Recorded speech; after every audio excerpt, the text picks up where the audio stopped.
Welcome to Book Tales, where I review books for the Chaos Library.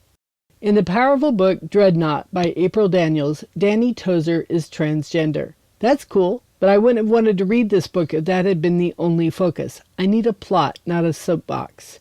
I was drawn in by the superhero plot, and I appreciated that the gender issues were only part of the character development. As I told a coworker, I don't read issue books. If you want to talk about an issue, you had better have something else going on to carry the story. For instance, Jumper is a book about a teen boy who finds his way in the world after escaping from an abusive home. The fact that he escapes by teleportation is what makes the book interesting.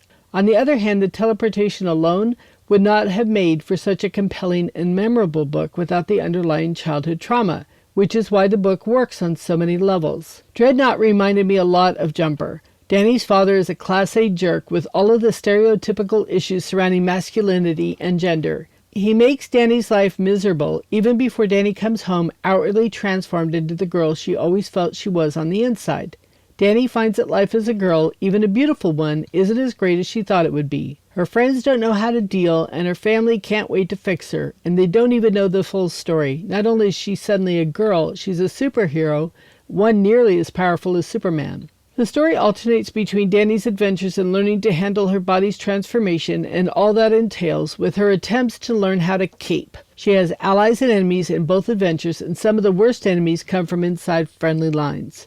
It's a fascinating book and well worth a read. I love when I get a chance to see inside someone else's experience. After all, that's why we read, isn't it? I hated that people were so horrible to Danny just because she didn't fit the mold of what they thought of as normal. Not to say that the situation is comparable, but as a geeky fat chick, I certainly faced my fair share of abuse and bullying. At least I had parental support. I don't know that I would have made it to adulthood without it. It makes me so angry when people are mistreated. I don't care what your feelings are about people who are different from you. Be tolerant, kind, and loving. It's just the right thing to do.